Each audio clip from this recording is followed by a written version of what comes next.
Bonjour et bienvenue à cette Minute Coaching. Je suis Axel Official, associé et executive coach chez Talentis. Et aujourd'hui, je vous propose d'aborder comment un leader peut réagir dans différentes situations de crise. Ce qui est important de noter, c'est qu'il y a 3 grandes catégories de situations de crise qui se situent déjà sur des périodes complètement différentes, crise à court terme, à moyen terme ou à long terme, dans des contextes différents et avec un certain nombre de critères qui vont vous permettre en tant que leader de savoir comment vous ajuster et comment accompagner vos équipes. On va se baser sur cette minute coaching sur les travaux de Keith Grint, qui était professeur de leadership à l'université de Warwick jusqu'en 2018 et qui a fait un certain nombre de recherches assez avancées sur le sujet. Il y a 3 types de crises.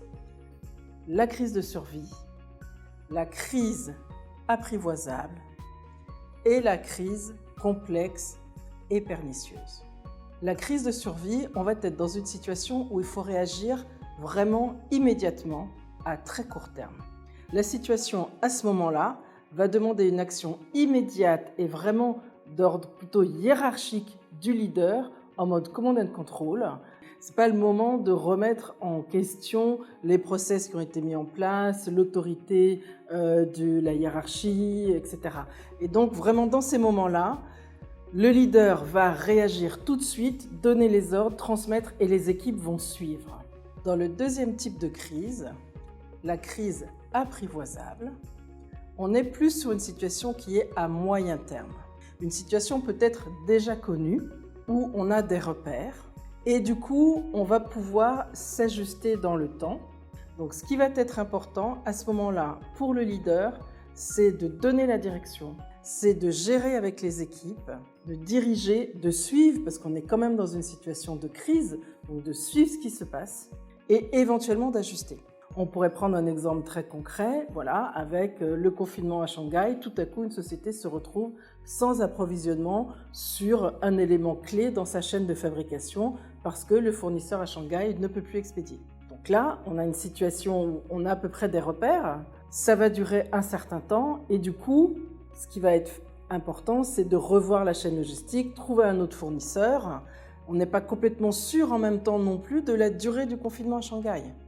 Donc on voit que ce n'est pas toujours si simple, mais en même temps il y a des repères, donc on peut gérer, suivre, avoir des indicateurs et se dire là voilà, on a résolu la crise, on est revenu à un mode de fonctionnement. S'il n'est pas le mode de fonctionnement initial normal, c'est un plan B qui est tout à fait correct. La troisième type de crise, c'est la crise complexe et pernicieuse. Alors elle est pernicieuse pourquoi ? D'abord déjà on ne sait pas que c'est une crise qui est complexe et longue, et celle-là elle est sur du long terme. Quelquefois, on se rend compte que, on n'a pas la solution du tout. On ne sait peut-être même pas quel est le problème. On n'a pas non plus repéré les acteurs clés qui pourront nous aider. Et quelquefois, on ne sait même pas par quel bout on va pouvoir aborder la question.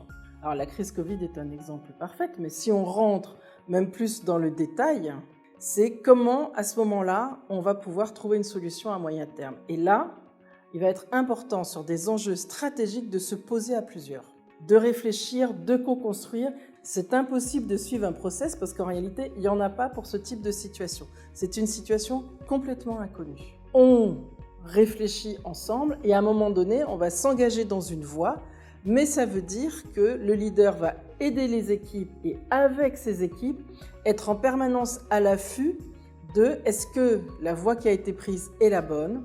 Est-ce qu'il faut réajuster ?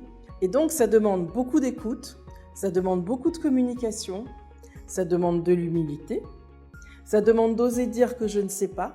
Donc, on est à la fois dans le leader va donner la vision et la direction stratégique et en même temps, il va travailler avec les équipes pour s'assurer qu'on est toujours au fil de l'eau en train d'aller dans cette bonne direction, quitte à revenir de temps en temps en arrière pour prendre un autre chemin. Et donc on voit bien que ce sont des attitudes extrêmement différentes dans ces 3 types de crises. Donc je vous invite à repérer si, quand vous êtes dans une situation de crise, vous êtes dans l'un, dans l'autre, ou si vous passez de l'une à l'autre et qu'il faut ajuster votre comportement. Bonne réflexion!